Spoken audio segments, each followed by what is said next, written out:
السلام علیکم، کیا حال ہے؟ امید کرتا ہوں کہ آپ خیریت سے ہوں گے۔ صلاح الدین ایوبی کی ایپیسوڈ میں خوش آمدید۔ اس ایپیسوڈ میں ہمیں میدان یعنی کہ جنگل کا منظر دکھایا جاتا ہے، جہاں پر صلاح الدین اپنے ساتھیوں کے ساتھ خونی برنارڈ کے سامنے آ جاتا ہے اور خونی برنارڈ سے کہتا ہے اب تم یہاں سے نہیں جا سکتے، اب تمہاری یہاں سے لاش ہی جائے گی۔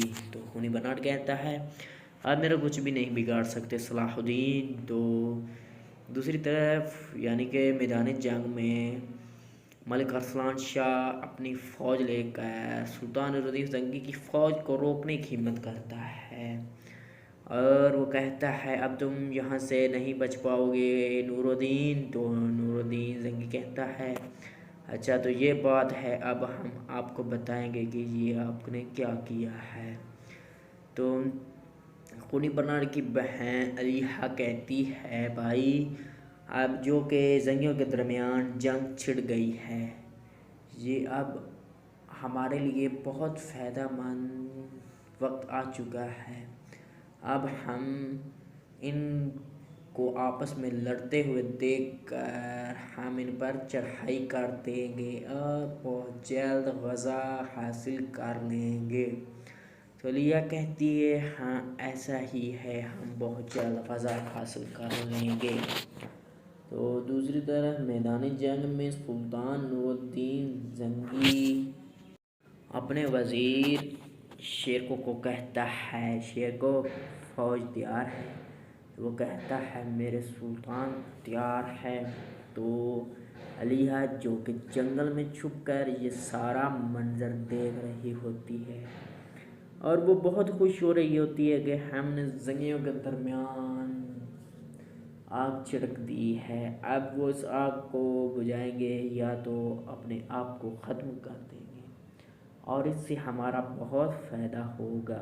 تو سلطان نور الدین زنگی کہتا ہے تم نے کرتل کو مارا ہے۔ تو یہ سن کر سارے سردار حیران رہ جاتے ہیں اور وہ کہتے ہیں تم کیا بات کر رہے ہو سلطان نور الدین۔ تو دوسری طرف جو کہ صلاح الدین ایوبی کرتل کو لے کر اپنے قبیلے گاہ میں پہنچ جاتا ہے اور وہ کرتل سے کہتا ہے کرتل اب تم یہاں کچھ دیر آرام کرو اور اپنے زخموں کی مرہم پٹی کرو۔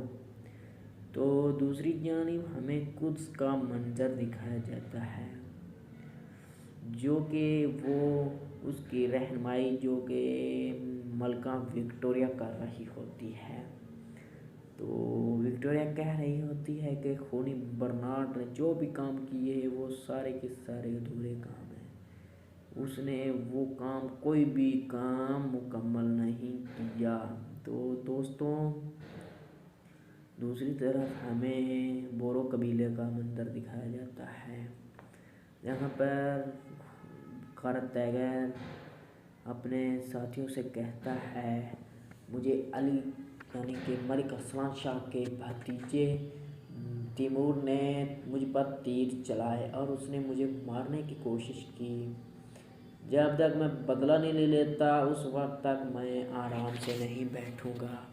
تو اس کے سپاہی بھی کہتے ہیں کرتل ہم بھی آپ کے ساتھ ہیں، آپ جو کہیں گے ہم وہی کریں گے۔ تو وہاں پر سارے جمع ہو جاتے ہیں اور کرتل کہہ رہا ہوتا ہے اب اپنی اپنی تلواریں میان سے نکال لیں، جب تک میں اپنا بدلہ نہیں لے لیتا اس وقت اب میان میں تلوار نہیں جائے گی۔ دوسری جانب ہمیں قدس کا مین دروازے کا منظر دکھایا جاتا ہے جہاں پر وکٹوریہ خاتون دروازے کی جانب جا رہی ہوتی ہے اور آگے سے خونی برنارڈ آ رہا ہوتا ہے تو انہیں وہی روک لیتی ہے اور کہتی ہے اب تم غزہ میں داخل نہیں ہو سکتے برنارڈ۔